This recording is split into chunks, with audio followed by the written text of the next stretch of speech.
तो गाइस कैसे हो आप लोग। तो स्वैरो स्टार के नेक्स्ट नॉवल के एपिसोड नंबर 396 में आपका स्वागत है। तो जैसा कि हमने पिछले एपिसोड में अभी तक देख ही लिया कि यहाँ पे लूफिंग उस इन्फिनाइट टाइम लूप में फंसा होता है और वो उस इल्यूजन से बाहर भी आ चुका होता है, जिसको देखकर सिल्वर आई लूफिंग से पूछता है कि आखिरकार तुमने उस इन्फिनाइट लूप में कितने लंबे अर्स तक वहाँ पे अपनी लाइफ को व्यतीत किया। तो यहाँ पे लूफिंग कहता है कि क्या जो इन्फिनाइट लूप ऑफ इल्यूजन था वो कहता है कि शायद 10,000 ईरास के बराबर। तो ये सुनकर तो वो भी अमेज हो जाता है और वो कहता है कि क्या 10,000 ईरास के बराबर तुमने यहाँ पे 10,000 ईरास में वहाँ पे अकेले में स्ट्रगल में गुजार दिए। मैं ये कह सकता हूँ कि मैं तुम पे इम्प्रेस हो चुका हूँ।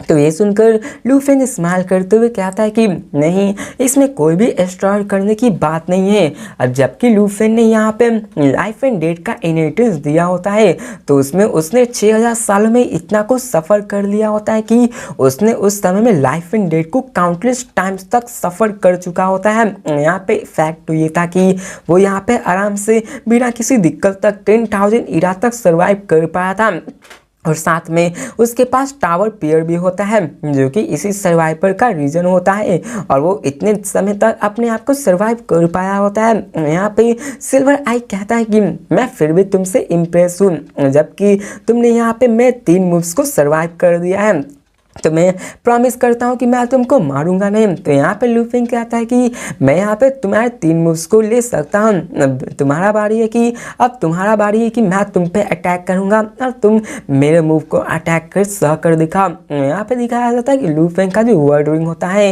वो क्रैक होना शुरू हो जाता है, उसमें से एग्रेसिव वाइब आने लगती है और पर्पल क्लॉक जो कि लूफिंग के साइड में होता है वो फ्लोट करने लगता है। वहीं पे जी होंग एम्पर भी आ जाता है, वो दोनों यहाँ पे अपने अनडाइंग बॉडी को बर्न कर रहे होते हैं और उसमें से पावरफुल एनर्जी निकल रही होती है। अब यहाँ पे सामने जो सिल्वर आई होता है वो उन सबको देख पा रहा होता है। अब यहाँ पे लूफिंग उस पर अटैक कर देता है और साथ ही साथ में अपने 8 स्टार्स में फेमस पॉइजन को कवर करके उस पर अटैक कर देता है। डेमन साउंड के कारण सिल्वर आई उसको डॉज कर नहीं पा रहा होता है, वो अटैक जाके उसको रख देता है। अब उसकी बॉडी इससे क्रैक हो जाती है लेकिन इंस्टेंटली हील भी हो जाती है और उसकी बॉडी में 8 होल्स हो जाते हैं उसी 8 बॉल्स के कारण। यहाँ पे हमें बताया जाता है कि उसने अपने आंखों को बंद किया होता है, वो यहाँ पे अपने डेमन साउंड की टेक्निक को यूज़ करके सबको महसूस करता था। लेकिन जबकि लूफिंग ने 8 स्टार्स को उसके तरफ भेजा होता है तो उसकी स्पीड बहुत ज़्यादा होती है जिसके कारण वो डॉज नहीं कर पाता। वो सारे 8 उसमें जाके उसके बॉडी से टकरा जाती है जिसके कारण उसकी बॉडी करोड़ होना स्टार्ट हो जाती है, जिसके बाद लूफिंग पीछे उड़ना शुरू कर देता है। लूफिंग जी होंग एम्परर को लेके साथ ही साथ 8 बॉल्स को लेकर वहाँ से निकलने लगता है ताकि वो जितनी जल्दी हो सके वहाँ से भाग सके। अब लूफिंग के पास वो बॉल्स भी आ जाती है और हमें ब्लैक आर्मी सर्वेंट को दिखाया जाता है जो कहता है कि मास्टर वो आपके साथ खेल के चला गया, हम उसको इतनी आसानी से जान नहीं सकते। तो सिल्वर आई को दिखाया जाता है जो कि अपने आप को कम्प्लीटली हील कर देता है, स्माइल करते हुए कहता है कि मैंने कहा ना यहाँ पे वो मुझे हर्ट नहीं कर सकता, यहाँ पे मेरे मूव को सर्वाइव नहीं कर पाता तो वो बचता भी नहीं। और वो कहता है कि आखिरकार मैं उसको चेज भी कैसे कर सकता हूँ, वो यहाँ से भाग चुका है और मैं अपने टाइम स्टॉप को भी यहाँ पे यूज नहीं कर सकता हूँ। तो इन सारी बातों को सुनकर तो सर्वेंट भी हैरान हो जाता है कि आखिर ये मेरे मास्टर क्या करे, लेकिन होगा भी क्यों ना, ये ह्यूमन यहाँ का आईसेल का सबसे फास्टेस्ट ह्यूमन बीइंग से यहाँ तक कि 5 इनविजिबल एम्पर्स भी उसको पकड़ नहीं सकते और लूफिंग यहाँ से भागना चाहे तो वो भाग सकता है जब तक कि उसे एक टाइम स्पेस में यहाँ पे क्या न कर लिया जाए। फिर हमें सिल्वर आई को दिखाया जाता है जो यहाँ पे कहता है कि उसे जाने दो। तो ये सुनकर सर्वेंट कहता है कि क्या हम उसे ऐसे ही जाने दो। तो वो कहते हैं कि मैंने उस पर 3 टाइम अटैक किया जबकि उसने मुझ पर सिर्फ एक ही बार अटैक किया, मैंने उसका एडवांटेज लिया लेकिन जो कि उसने मूव को यूज़ किया वो बहुत ही फियर से अब यहाँ पे सिल्वर आई अपने बॉडी के इंजरी को फील कर पा रहा था, लेकिन अभी वो इसकी केयर नहीं करता। वो तो सिर्फ उसके लिए एक पीस का केक था। और वो कहता है, तभी उसके कानों में एक आवाज़ आती है जो कि लू फेंग की आवाज़ आती है। और वो कहता है कि तुम यहाँ पे वर्चुअल यूनिवर्स के एनोनिमस अकाउंट को न लेना चाहते हो, मैं तुम्हें उसको लेने के लिए एक चांस दूंगा, लेकिन मेरा भी एक कंडीशन है। यहाँ पे मैं एक सेंसर को एक ट्रेजर्स के लिए क्रिएट करूंगा और मैं अपने एक सर्वेंट को तुम्हारे पास भेजूंगा इसको डील करने के लिए। अब ये तुम पे निर्भर करता है कि तुम इसको लेना चाहते हो या फिर नहीं। अब सिल्वर आई इस बात को सुनकर वो सोचने लगता है, जिसके बाद वो ह्यूमन की तरफ जाकर टेलीपोर्ट हो जाता है और हमें दिखाया जाता है सिल्वर आई को, किसने की ह्यूमन तुम तो बहुत ही लालची हो। देखा जाए तो उसके पास भी एक स्ट्रॉन्ग डिजायर था कि उसके पास कैसे भी करके एक सेंसर आ जाए, लेकिन उसे यहाँ सोचना था कि एक सेंसर के लिए क्या वो एक ट्रेजर को दांव पे लगा सकता है। अब ट्रेजर इस हाई सेल में बहुत ही कम मौजूद थे, क्योंकि यहाँ पे जो पहले से ही बंदे हैं उनके पास तो ट्रेजर सब खत्म हो चुके थे, लूट लिए गए थे।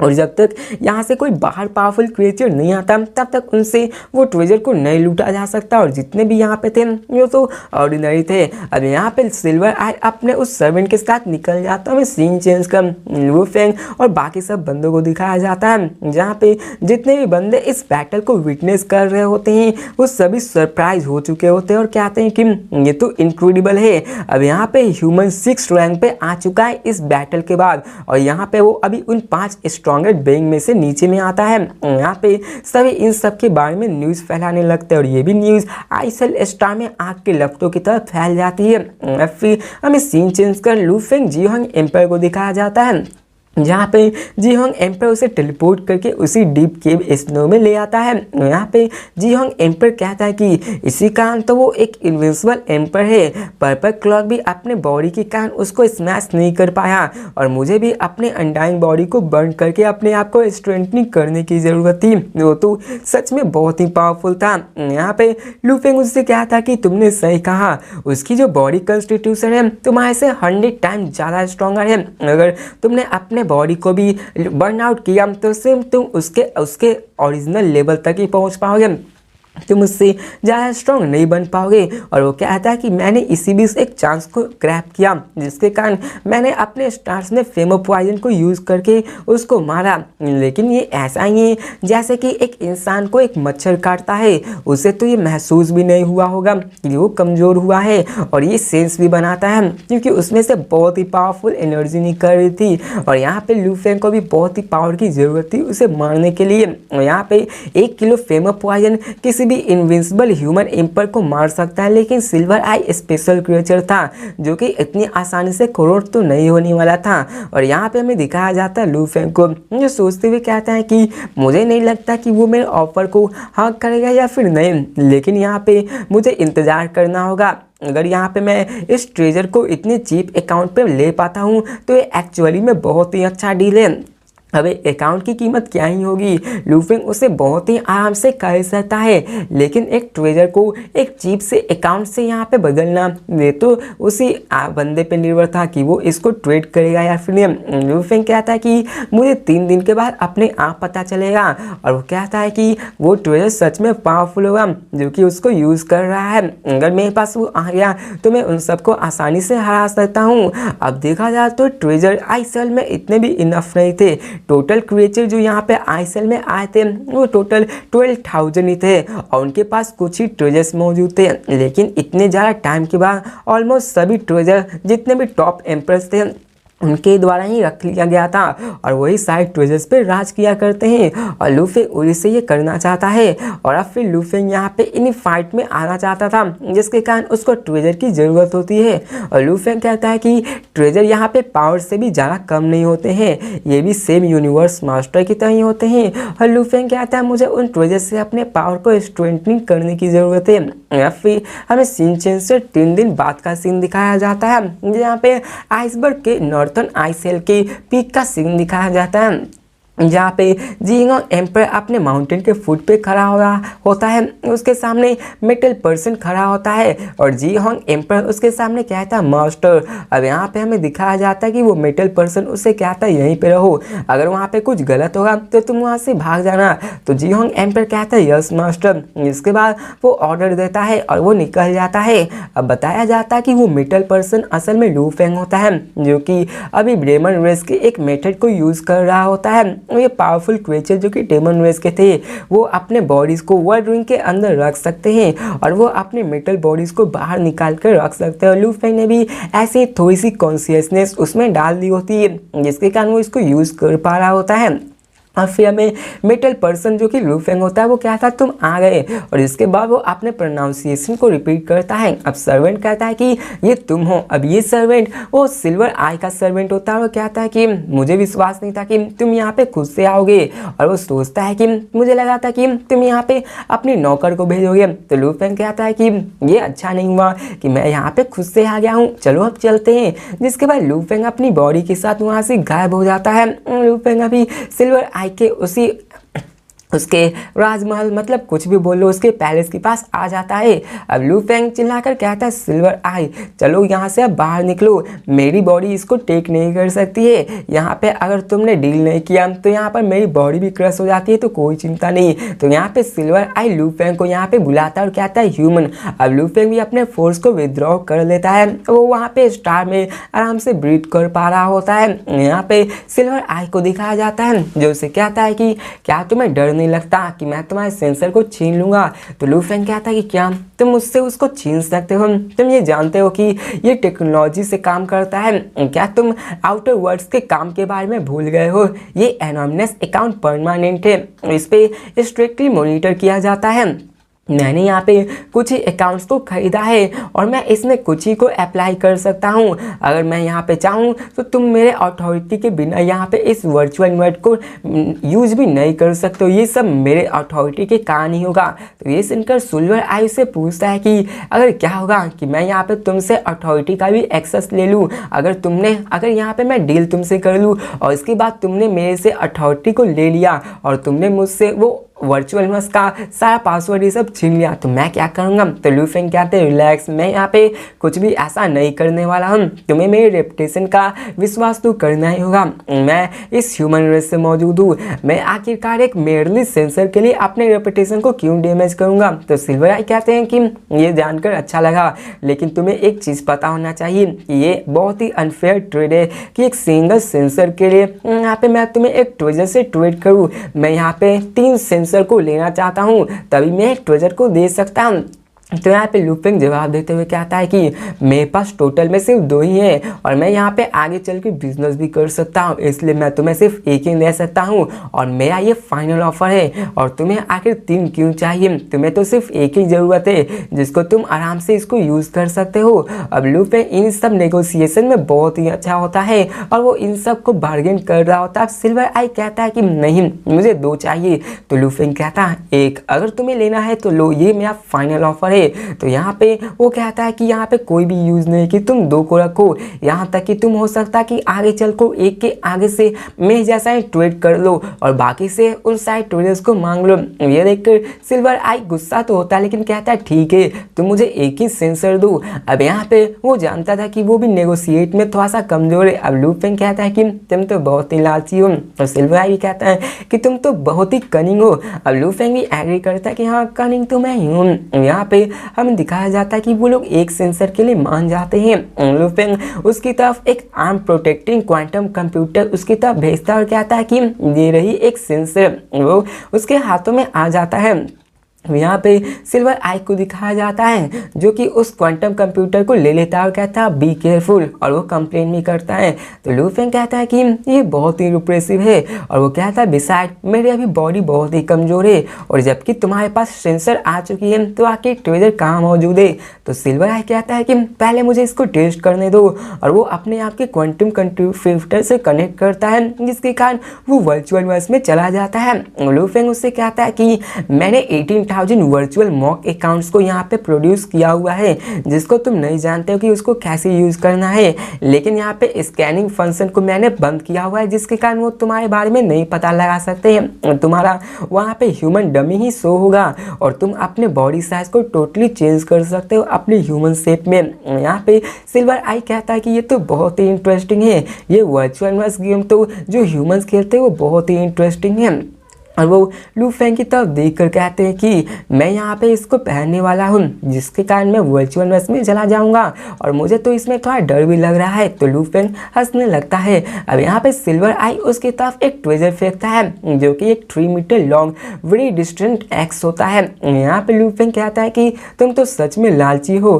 तो ये सुनकर वो स्माइल करता हुआ कि तुम्हारे साथ ट्रेड करके अच्छा लगा, तुम तो अब खुश हो ना। तो सिल्वर आई भी इसके बाद कहता है कि मैं अपने कल्टीवेशन के लिए जा रहा हूँ, कि मैं यहाँ पे बहुत ही मुश्किल से मुझे खोजना पड़ेगा और जब मैं आखिरी बार यहाँ पे आऊँगा तो हंड्रेड्स ऑफ ईयर्स पास हो जाएंगे। यहाँ पे बाकी के 4 इनविंसिबल एम्पर्स भी आ जाएंगे। अगर यहाँ पे वो तुमसे डील करने आए तो तुम उनको खुद से संभाल लेना। यहाँ पे सिल्वर आई कहता है कि ठीक है तुम जाओ यहाँ से, और लू फेंग को वहाँ से जाने के लिए कहता है। वो अपने सर्वेंट को कहता है कि लू फेंग को बाहर तक छोड़ाओ। जिसके बाद हमें ब्लैक आर्मर और लू फेंग को दिखाया जाता है। यहाँ पे ब्लैक आर्मर उसको टेलीपोर्ट करके छोड़ देता है। यहाँ पे सिल्वर आर्मर को दिखाया जाता है, जो कि थोड़ा सा स्माइल करता है और बताया जाता है कि उसने आई सेल में से टोटल 2 ट्रेजर्स को ऑब्टेन किए होते हैं, जिसमें से वो एक को यूज़ कर सकता था और दूसरे जो उसकी पावर के साथ मैच नहीं कर सकता था।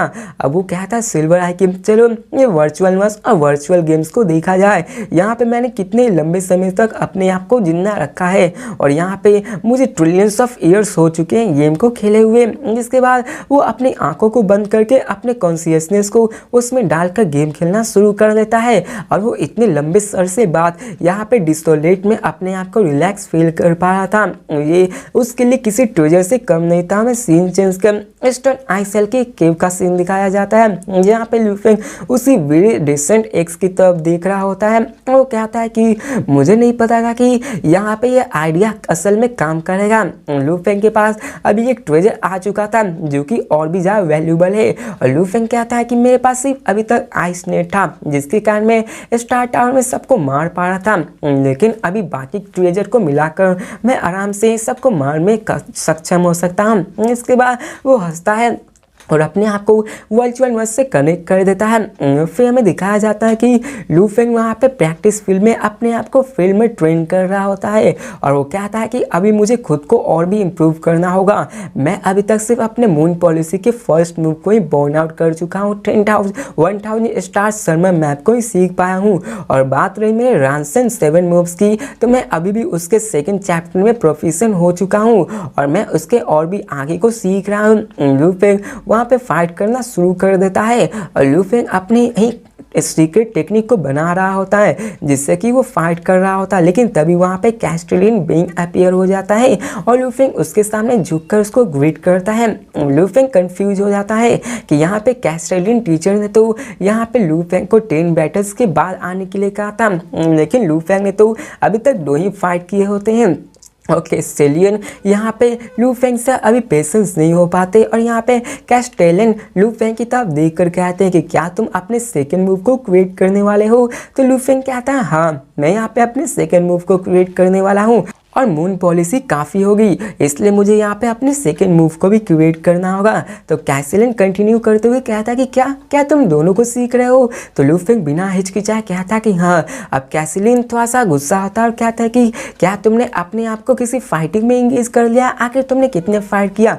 तो लू फेंग कहता है कि मैंने बस 2 ही किया है और मैं यहाँ पे सिर्फ एक ही को जीत पाया हूँ, बल्कि दूसरे को हार चुका हूँ। तो ये सुनकर कैस्टेलिन उससे पूछता है कि लेकिन आखिर तुमने ऐसे क्या सीखा। तो लू फेंग उससे कहता है कि मैंने ये रियलाइज़ किया कि स्ट्रेंथ और ट्रेजर दोनों ही इम्पॉर्टेंट है। एक चीज़ के लिए अगर किसी के पास ट्रेजर है और पावर नहीं है तो उसे भी बुली किया जा सकता है, और पावर है ट्रेजर नहीं तो वो भी कमज़ोर पड़ सकता है। और मेरे लिए यहाँ पे ट्रेजर तो ज़्यादा इंपॉर्टेंट नहीं रहता, मुझे अपनी पावर को बढ़ाना होगा।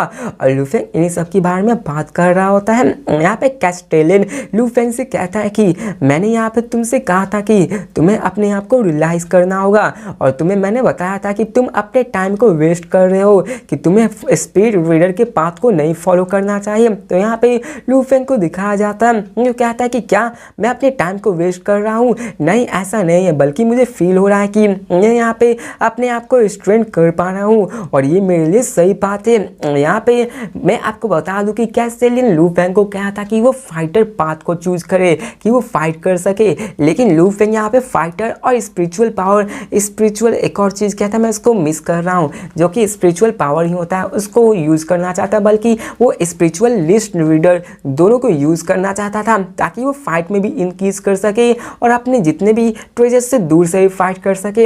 यहाँ पे कैस्टेलियन को दिखाया जाता है, जो कहता है कि तुम्हें अपने स्पिरिट रीडर को गिव अप करना चाहिए और अपने आप को फोकस करना चाहिए, कि तुम्हें अपने आप को सिर्फ वॉरियर पाथ में ही चलना दिखना चाहिए।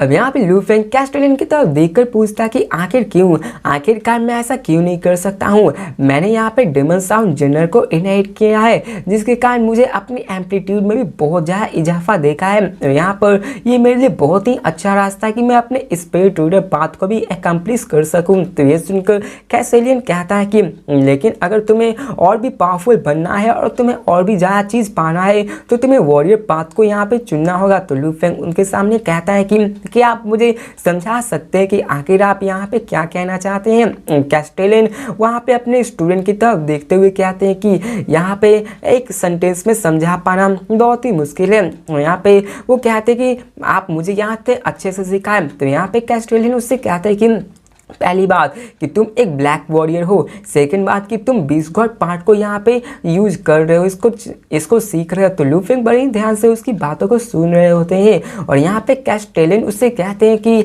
ब्लैक वॉरियर एक ब्लड रिवर रिवन में एक लेजेंड के रूप में माना जाता है, और एक ब्लैक वॉरियर मतलब कि तुम्हारी जीन्स बहुत ही पावरफुल हो जाती है उन बीस्ट गॉड से, और तुम अपने आप के जीन्स को भी और भी ज़्यादा इम्प्रूव कर सकते हो। और अगर तुम यहाँ फंडामेंटली स्ट्रांग हो गए तो तुम 1000 स्ट्रांग ज़्यादा हो जाओगे, और जब तुम इतने स्ट्रांग हो जाओगे तो आखिर कौन ही एनिमी तुमसे फाइट कर पाएगा। और बात रही फॉलन बीस्ट गॉड ब्लड रिवन में, तो यहाँ पे अगर तुम स्पिरिट रीडर को चूज करोगे तो यहाँ पे तुम स्पिरिट ऑफ बीस्ट गॉड के पाथ को फॉलो करके कभी भी टॉप पे नहीं जा सकते हो। लू फेंग की तरफ वो ऐसे ही देखने लगते हैं। तो ये सुनकर लू फेंग कहता है कि क्या मैं कभी भी टॉप पर नहीं जा सकता हूँ? तो कैस्टेलियन से कहते हैं कि तुम्हें अपने वॉरियर पाथ को फॉलो करना होगा ताकि तुम बीस्ट गॉड लेवल को मैच कर सको। तुम एक ब्लैक वॉरियर हो, जिसके बाद बहुत ही रेयर कॉन्स्टिट्यूशन है। तुम्हें अपने आप को इम्प्रूव करना होगा ताकि तुम बीस्ट गॉड से अपने ग्रेट टैलेंट को दिखा सको।